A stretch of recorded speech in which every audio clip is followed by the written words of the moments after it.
საქართველოს სოფლის მეურნეობის მინისტრი სამუშაო ვიზიტით საფრანგეთში იმყოფება. მარსელში ოთარ დანელია სოფლის მეურნეობის გამოფენის გახსნას დაესწრო.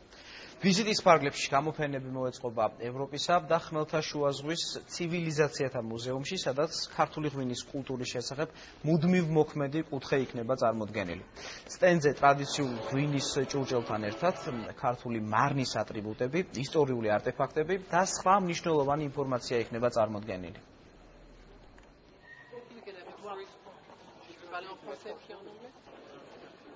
ეს გახლავთ პირველი პრეცედენტი, როდესაც საფრანგეთში, კონკრეტულად ევროპისა და ხმელთაშუა ზღვის ცივილიზაციების მუზეუმში მოეწყო ეთნოგრაფიული კუთხე, რომელიც საქართველოს უკავშირდება, საქართველოს ღვინის წარმოებას და ისტორიას უკავშირდება. ჩვენთან მიმართულებით ძალიან ბევრი გვაქვს ევროპაში სამუშაო, ვინაიდან მოგხსენებათ ჩვენი ევროატლანტიკური ინტეგრაციის ნაწილში მნიშვნელოვანი პოპულარიზაცია, ქართული პროდუქტების ხელშეწყობა და იმის შესახებ უნდა გაიგოს მთელმა ევროპამ, მთელმა მსოფლიომ.